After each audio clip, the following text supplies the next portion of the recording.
Bonjour, aujourd'hui je fais une capsule sur le petit Albert. Alors il y a déjà une capsule sur le petit Albert dans ma chaîne, c'est un petit peu une suite que je fais. Alors juste pour remettre en contexte, le petit Albert est une expérience qui a été réalisée par Watson et sa collaboratrice Rainer. C'est une expérience qui a été faite sur un jeune enfant de 9 mois. Euh, c'est un conditionnement et donc on a conditionné l'enfant à avoir peur d'un rat. Le conditionnement a très bien marché. Il s'est même généralisé puisque l'enfant a eu peur des petits animaux, des éléments blancs, etc. Et évidemment, j'en ai parlé dans la première vidéo, cette situation est un petit peu déontologiquement suspecte. Et c'est de cette façon qu'on la présente en psychologie. Pourquoi je fais une capsule supplémentaire? C'est juste pour vous parler un petit peu du devenir d'Albert. En fait, ce qui s'est passé, c'est que la mère d'Albert, ou de l'enfant qui est supposé s'appeler Albert, puisque c'est un nom de code, la mère d'Albert a quitté la ville. Donc, ni Watson ni Rainer n'ont eu la possibilité de déconditionner l'enfant. Il n'y a pas eu de procédure de déconditionnement, de désensibilisation systématique pour que l'enfant ne conserve pas finalement cette espèce de conditionnement de peur. Et on a même parlé pour le petit Albert d'une forme de phobie qui s'était installée, de la création d'une phobie.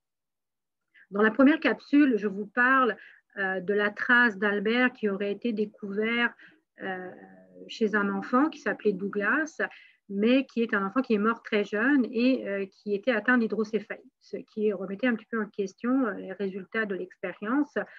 En plus des problèmes déontologiques, on se disait que peut-être il n'y avait pas eu vraiment d'intérêt à faire cette expérience-là. C'était des informations qui ont été publiées en 2009-2010 et un peu plus récemment, dans les années 2014-2015, je crois, une autre publication a essayé de retrouver la trace du petit Albert. Dans cette publication, ils pensent l'avoir retrouvé sous les traces ou sous l'appellation de William. Et cette personne-là aurait vécu une vie très longue, très correcte, sans aucun problème, sans aucune séquelle, suite à la manipulation ou à l'expérimentation dont qu'il a subi finalement quand il était un peu plus jeune. Alors, qu'est-ce qui s'est vraiment passé? Je pense qu'on ne le saura probablement jamais, ou jamais avec certitude. Mais je voulais rectifier un petit peu ce qui avait été dit dans la première capsule. Et ça me permet aussi de faire un point sur l'importance de la considération qu'on va avoir pour les expériences, donc la responsabilité du chercheur ou de l'équipe de recherche par rapport aux recherches, de l'importance des comités d'éthique qui sont là pour nous donner des balises, si on ne les a pas trouvées dans un premier temps, et également du respect des participants, que ce soit des animaux ou que ce soit des humains. Et quand c'est des humains, l'importance de faire signer ce qu'on appelle des consentements éclairés, c'est-à-dire que la personne doit savoir exactement qu'est-ce qui va se passer, qu'est-ce qu'elle va subir, etc. Quels sont ses droits de pouvoir se retirer d'une recherche, etc. Bien sûr, quand c'est un enfant, on ne peut pas avoir un consentement éclairé d'un enfant, mais on va devoir demander le consentement éclairé de la famille qui, à ce moment-là, va signer la décharge pour l'enfant.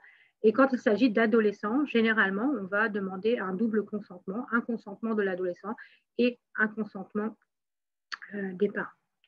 Donc, c'était une mini-capsule pour revenir un petit peu sur ce qui s'était passé dans l'expérience du petit Albert et surtout sur le devenir du petit Albert.